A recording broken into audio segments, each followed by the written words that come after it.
guys, Ahmad Ridwan. Kembali lagi dengan satu lagi vlog. Hari ini ialah 19 hari bulan April bersamaan dengan 17 Ramadan, yang bermakna hari ini ialah hari Nuzul Quran yang disambut di seluruh Malaysia, tapi tak semua negeri bercuti sempena peristiwa tersebut. Kalau tak salah aku, negeri seperti Johor, Negeri Sembilan, Kedah, Melaka, Sabah dan Sarawak rasanya tak bercuti. Tapi kat sini, kat Terengganu ni memang kita orang cutilah hari ni. Tapi tengok pada tadi pun aku dah keluar ke bandar tadi untuk membeli juadah berbuka puasa. Hari ni tengok taklah begitu sibuk sangat. Kalau hari tu aku pergi berani hunting, tak dapat. Hari ni, memang dapat. So, macam itulah. So, baru-baru ni hari Ahad berlangsung perlawanan Liga Super di antara Sarawak United menentang Terengganu. Dan of course anak-anak buah netizen turun ke Kuching dalam misi mencari kemenangan pertama mereka musim ini. Dan selepas 90 minit dikatakan misi itu berjaya dilaksanakan apabila Terengganu menang 2-0 ke atas Sarawak United hasil jaringan Kepas Sherman di separuh masa pertama, dan Zul Ashraf Zulkifli di dalam waktu kecederaan di separuh masa kedua. Kemenangan tersebut menyaksikan Terengganu keluar dari tempat tercorot Liga Super dan yang kini dihuni oleh Seri Pahang dan Sarawak United. Kemenangan pertama itu diharapkan akan melonjakkan semangat para pemain Terengganu untuk mereka terus menggandakan usaha dalam mencabar kejuaraan Liga Super musim ini. Dalam perlawanan tersebut, beberapa keputusan yang dibuat oleh pengadil dilihat agak mengecewakan, terutama bagi pasukan Terengganu apabila banyak foul yang dilakukan ke atas pemain Terengganu tidak dihukum oleh pengadil tersebut. Sebaliknya, Sherman yang berjaya membuka jaringan pada minit ke-8 dilayangkan kad merah untuk satu challenge ke atas, aku rasa Gabriel Soto rasanya, yang dianggap oleh pengadil tersebut sebagai berbahaya. Kalau ikutkan, aku rasa tak ada elemen untuk mencederakan pemain. Ini adalah satu aksiden. Sherman ialah mengangkat kaki tinggi, tapi bagi aku paling teruk pun kad kuning. Tapi itulah macam mana. Tapi itu bermakna Sherman tidak akan turun apabila menentang Selangor pada 22 hari bulan ni, iaitu hari Jumaat ni.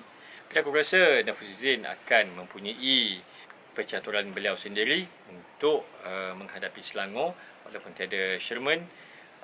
Kipre aku rasa masih lagi dibelenggu kecederaan, tapi kita masih ada Jordan Mintah, mungkin boleh dipanggil untuk mengetuai barisan serangan. Mintah, kalau korang tahu, memang berada dalam form yang agak baik apabila beliau berjaya menjaringkan gol kemenangan untuk Terengganu 2 ketika menentang Kelantan United. Kalau korang tengok vlog aku yang terdahululah. So, aku rasa mungkin tiada masalah untuk menggantikan beliau di barisan serangan. Dan aku suka melihat persembahan Kacang di sebelah kiri. Beliau diturunkan sebagai pemain pemula untuk pertama kali musim ini. Dan di sebelah kanan, of course lah, Faisal Abdul Halim bermain membentuk 3 serangkai serangan.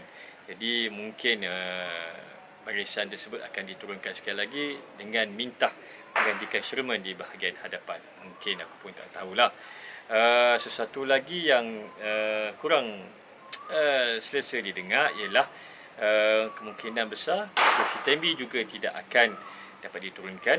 Beliau dikeluarkan di separuh masa pertama dalam perlawanan menentang Sarawak United hari itu dan digantikan oleh Zul Ashraf. Lorongan beliau yang membuka laluan kepada Sherman untuk menjaringkan gol pertama, di mana aku rasa dia satu serangan balas, just a football through, catching the Sarawak United defence square, really square, and then terus saja Sherman one on one dengan Syabini dan dapat menjadikan gol. Tapi Shitambi tak ada, digantikan dengan Joe Ashraf, dan dengan Manuel Ott dan Habib Harun bermain sebagai trio di bahagian tengah. Mungkin boleh menghidupkan lagi barisan serangan ketika menentang Selangor. Tapi semua itu ialah percaturan oleh Nafuzi lah, siapa yang akan diturunkan pada hari Jumaat ini.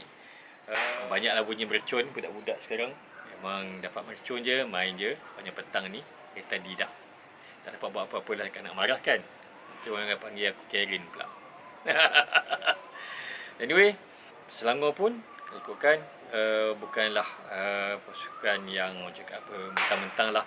Musim lepas dan musim sebelumnya menang je dengan Gergasi Merah tu, bukan bermakna ini akan menjadi tugas mudah untuk Terengganu. Diorang pun baru ni berjaya mendapatkan keputusan yang baik, menentang Kedah, menang 4-1. Kali aku penyokong Selangor dah gembira, tapi ada jugalah penyokong Selangor marah dengan kemenangan tersebut pasal concede last minute goal. Faham siapa suka bila gawang dibolosi, tapi hakikatnya Kedah bukanlah pasukan yang mudah menyerah dan mereka akan tetap berjuang sampai habis-habisan. So gol tu pun gol cantik, bukannya gol yang bodoh dilepaskan oleh barisan pertahanan Selangor. Jadi bagi aku untuk marah sebegitu rupa, bagi aku taklah kot. Itu semua kan kecewa, tapi tak sepatutnya dilakukan seperti macam tu. Tapi mungkin itu akan membakar semangat pemain-pemain Selangor untuk turun dengan lebih baik apabila menentang Terengganu. Of course they want to stop the losing streak yang mereka hadapi lawan Terengganu. Pemain-pemain Terengganu perlu fokus sepanjang perlawanan, tidak melakukan kesilapan yang tidak harus dilakukan oleh pemain profesional. Dan sekurang-kurangnya diharapkan dapatlah mengutip 3 mata lagi untuk sang penyu untuk terus mendaki carta Liga Super 2022. Tapi tak tahulah sama ada berjaya ataupun tidak, kita lihat perkembangan pada hari Jumaat nanti. Dan jaga diri korang semula. Hai guys, Ahmad Ridwan sekali lagi. Dan kali ini bukanlah vlog baru, tetapi sambungan daripada vlog hari itu yang aku bercerita tentang kemenangan Terengganu menentang Sarawak United. Dan pagi ni sudah berlangsung satu perlawanan Liga Premier, iaitu di antara Arsenal menentang Chelsea di Stamford Bridge, London Derby, di mana Arsenal mengejar kemenangan yang pertama selepas kalah 3 perlawanan berturut-turut. Kekalahan mereka kali keempat dalam 5 perlawanan, yang mana menjejaskan peluang mereka untuk menduduki di kelompok yang akan berjaya ke Liga Juara-Juara Eropah musim hadapan. Tapi ialah sebagaimana yang kita ketahui, Arsenal ni unpredictable. Kadang-kadang bila kita bertemu dengan pasukan yang dijangka kita boleh menang, kita kalah. Tapi kali ini bertemu dengan Chelsea, memang sesuatu penemuan yang betul-betul menemukan pasukan yang tengah struggle. Chelsea pun struggle juga selepas diorang terkeluar dari saingan Liga Juara-Juara Eropah di tangan Real Madrid baru-baru ni di peringkat skor akhir. Dan of course they are looking to bounce back from that defeat. Pergi ke Stamford Bridge bukannya suatu perkara yang mudah, walaupun kita mencatatkan keputusan yang baik lah kiranya untuk beberapa musim lepas kita menang 1-0 hasil jaringan Elmi Smith Rowe.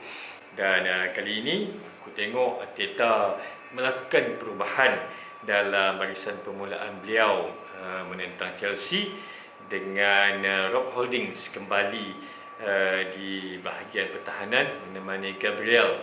Ben White pula aku rasa main di belah kanan, dan Nuno Tavares. Ramailah yang mengkritik persembahan beliau, tapi beliau masih lagi diberi kepercayaan di sebelah kiri barisan pertahanan Arsenal.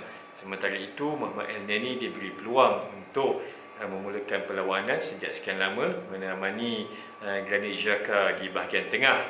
Dan Untuk kreativiti pula, kita masih mengekalkan Martin Odegaard bersama Bukayo Saka dan Smith Rowe yang akan membuka ruang untuk Eddie Nketiah yang terus diberi peluang oleh Arteta untuk leading the line. Dan pagi tadi hakikatnya lah aku tak tengok pun game tu. Pasal aku tertidur. Bila terkejut je dari tidur, 20 minit lagi tinggal.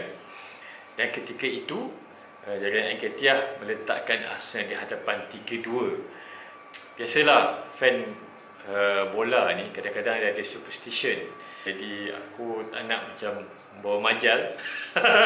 Bila aku tengok je kalah. Jadi aku rasa memang kadang-kadang lah ada juga perasaan tu pada korang kan. Kadang-kadang bila kau tak tengok, lepas tu bila tengok keputusan tu baik, kau tengok je terus je tak baik. So aku tak nak ambil risiko tu pagi tadi. So aku just layan ikut Twitter tu semua saja tengok keputusan. And tengok-tengok full time 4-2. Bukayo Saka menjadikan penalti dalam masa kecederaan selepas beliau sendiri dijatuhkan oleh Azpilicueta dalam kotak penalti. So 4-2 kemenangan. Memang salah satu yang menggembirakan selepas jelah. Menderita lah juga kan. Memang siapa tak menderita bila tim kau kalah. Tapi of course lah sekarang ni aku tak adalah macam dahulu aku moody. Bila Arsenal kalah je memang 2-3 hari lah baru tu. Sekarang ni relax sikit lah, tak ada masalah. Dia kalah je lah, aku terima part of the game. Dan aku juga tak terlalu orang untuk semua. Aku just buat maintain hal aku je. Tapi kemenangan tu penting untuk Arsenal kembali bersaing. Dan aku berharap lah mereka akan dapat mengekalkan prestasi dalam perlawanan Chelsea ini untuk hujung minggu ini. Siapa yang kita akan bertemu hujung minggu ni? Tak lain tak bukan Manchester United, dan perlawanan tu akan berlangsung di Emirates Stadium di London. Dan of course lah kita tahu United baru saja mengalami kekalahan teruk kepada Liverpool di Anfield. Dan of course lah dijaminlah mereka akan bermain mati-matian juga untuk memastikan perkara yang sama tidak akan berlaku di Emirates mentang Arsenal. Sebagai penyokong bola sepak lah, kau tahulah walau tim tu dah kalah dengan tu 4-0, tak semestinya ini akan mudah untuk kau mencatatkan keputusan yang serupa. Pasal bola sepak tu is such a sport that very unpredictable.